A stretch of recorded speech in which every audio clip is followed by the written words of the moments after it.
Hello everyone, Turkish blog part 3 দেখার জন্য আপনাদেরকে আমন্ত্রণ জানাচ্ছি।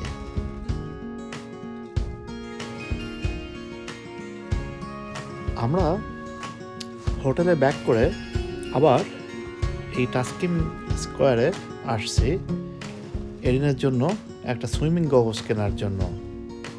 ও সুইমিং গগলস ছাড়া সুইমিংই করতে যাচ্ছে না।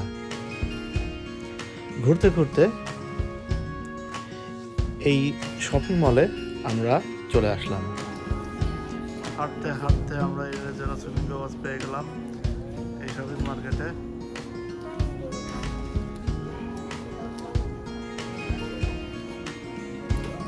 Let me see, Erin. Let me see.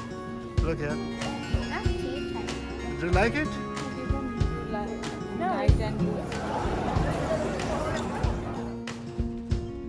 এরিনের জন্য সুইমিং গগলসটা কিনে এখন আমরা হোটেলে ব্যাক করব।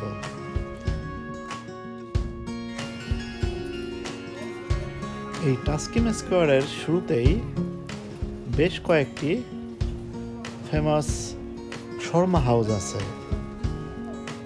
যেখানে লোকজন লাইন দিয়ে শর্মা কিনছে। আমিও ভাবলাম হোটেলে গিয়ে খাবার কিছু নাই, সো এখান থেকে শর্মা নিয়ে যাই।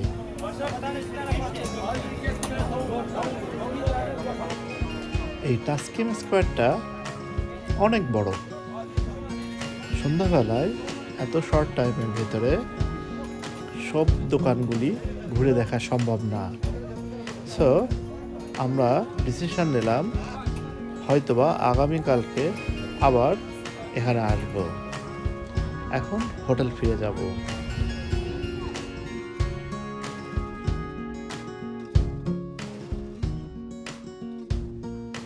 রাতে হোটেলে ব্যাক করে এরিনের সাথে সুইমিং করলাম।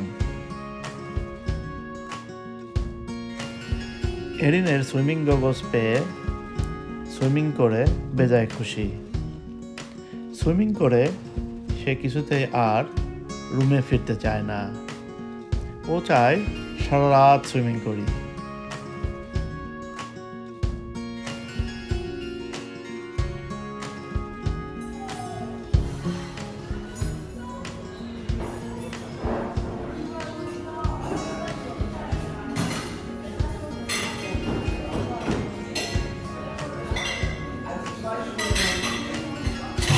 Video. Make a video. Yeah.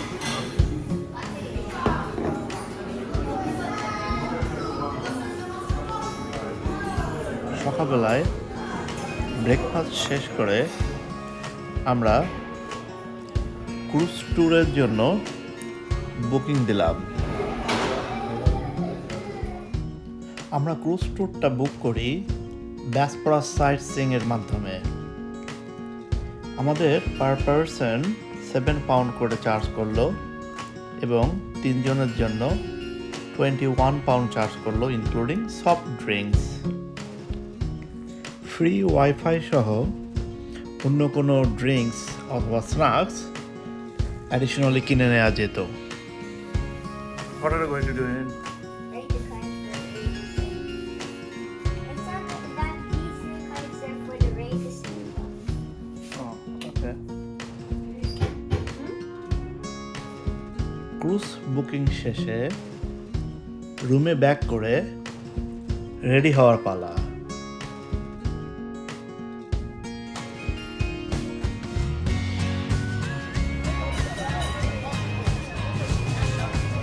Cruise ট্যুরে ওঠার আগে চলে আসলাম টাস্কিম স্কোয়ারে, গতকালকে সন্ধ্যায় যেখানে আসছিলাম।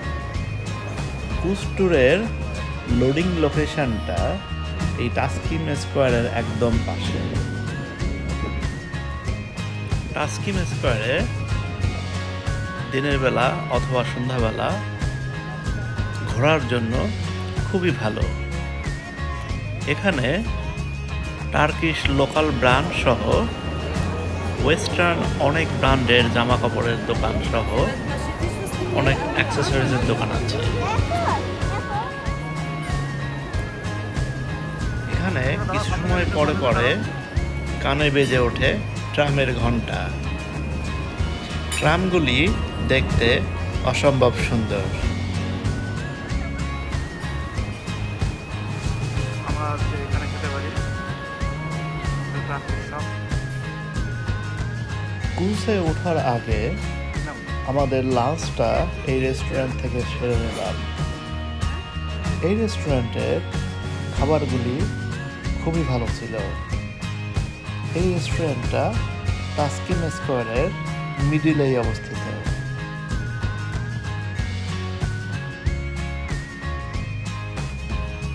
ফাইনালি ক্রুজ বোটে চলে আসলাম। তাসকিন স্কোয়ার থেকে ট্যাক্সিতে আসতে 10 মিনিটের মতো টাইম লাগলো।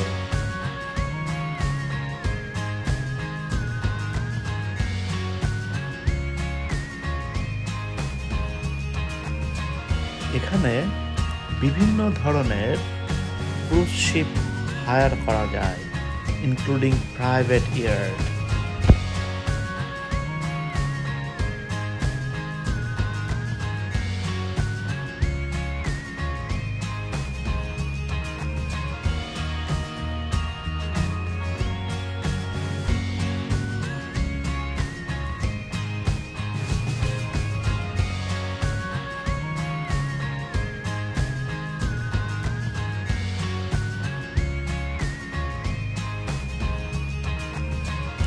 বসফরাস প্রণালীর উপর এই ব্রিজটি একটি আইকনিক ব্রিজ।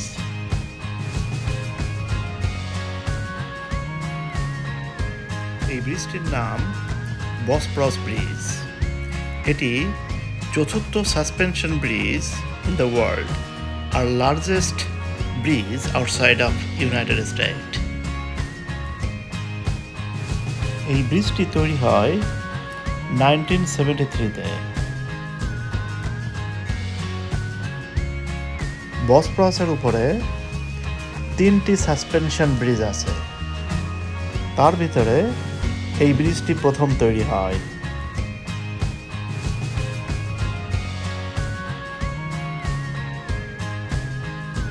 এখানে 2 ধরনের ক্রুজ ট্যুর বুক করা হয়।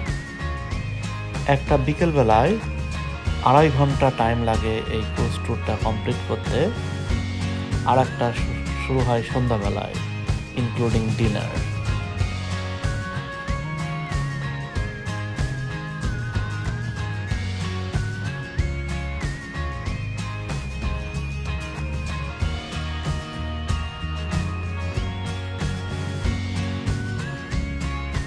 এখানে নদীর দুকুলের স্থাপনাগুলো দেখতে অনেক সুন্দর।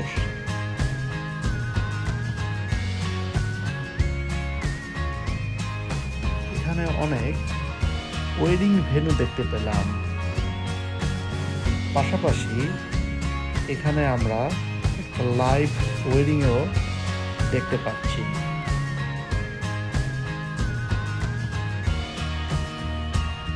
এখানে সমুদ্রের জল অনেক নীল।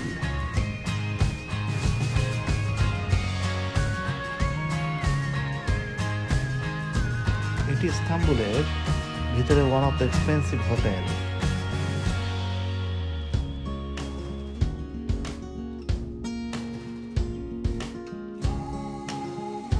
বসফরাস প্রণালী এটি এমন একটি জলপ্রণালী যা এশিয়া এবং ইউরোপ মহাদেশকে বিভক্ত করেছে।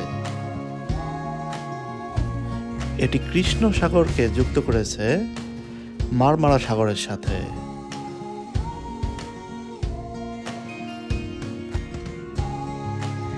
এখানে অনেক প্রাইভেট বোটও ভাড়া পাওয়া যায়। এগুলির ভাড়া 2 ঘন্টার জন্য 400 ইউরোর মতো হয়ে থাকে। এই ক্রুজ ট্যুরটা আমাদের কমপ্লিট হতে লেগেছিল 2.5 আওয়ার্স। তবে এরিন এই ক্রুজ ট্যুরে অনেক ভালো ছিল। লাস্ট টাইম যখন আমরা নিউ ইয়র্কে রিভার ট্যুরে গিয়েছিলাম, এরিন অনেক অসুস্থ বোধ করছিল, কিন্তু এই ক্রুজ ট্যুরটা এরিন এবং লোপা খুবই এনজয় করছে।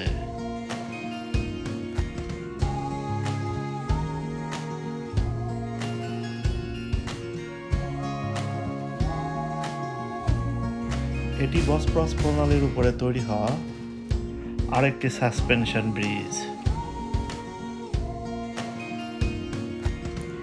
এই ক্রুজ ট্যুরে আমাদের টিকিটের সাথে সফট ড্রিঙ্কস ইনক্লুডেড ছিল। এই ক্রুজ শিপের নিচে একটা রেস্টুরেন্ট আছে, যেখানে চাইলে আপনি খাবার অর্ডার দিয়ে খেতে পারেন।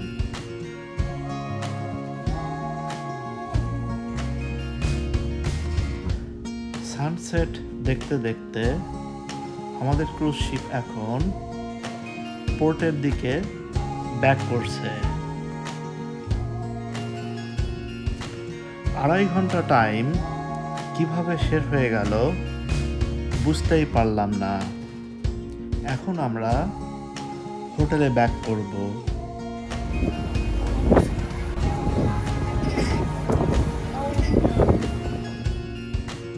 রাতের ডিনারটা আমরা হোটেলের রেস্টুরেন্টে সেরে নিলাম, কারণ বাইরে গেলে অনেক টাইম লাগবে। কালকে সকালবেলায় আবার ফ্লাই ব্যাক টু লন্ডন। দেখতে দেখতে 3 দিন কেটে গেল। আজ আমাদের ফ্লাইট ব্যাক টু লন্ডন।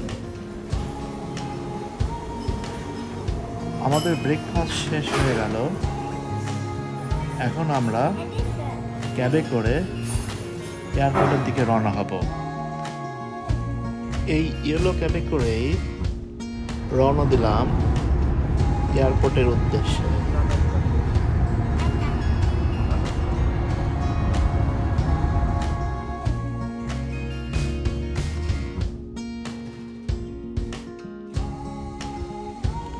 ইস্তাম্বুলের রাস্তাগুলি ইউরোপের রাস্তার মতোই উন্নত।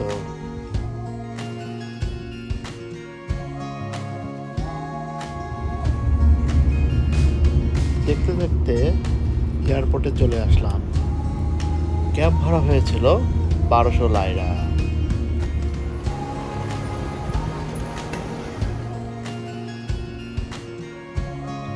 এয়ারপোর্টের ভিতরে আর্কিটেকচারাল ডিজাইন এবং লাইটগুলি অনেক অ্যাট্রাকটিভ।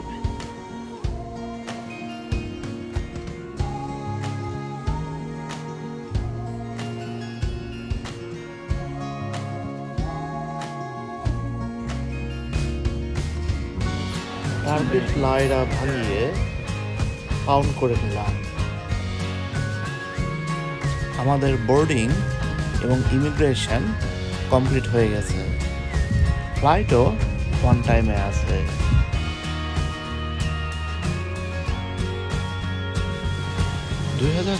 সালে turkey airport the best airport in the world খেতাব জিতে নিয়েছিল।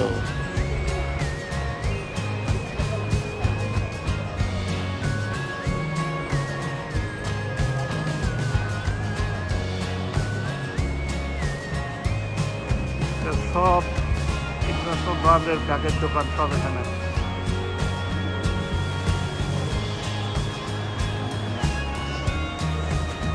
দেখতে দেখতে আমাদের ইস্তাম্বুল ভিজিট শেষ হলো। ইস্তাম্বুলে ছিলাম আমরা 4 দিন 3 রাত। ইস্তাম্বুল ভিজিটটা আমাদের জন্য স্মরণীয় হয়ে থাকবে। নেক্সট ব্লগ দেখার আমন্ত্রণ জানিয়ে এই ইস্তাম্বুল ভিজিটের ব্লগটা এখানে শেষ করলাম। ভালো থাকবেন সবাই।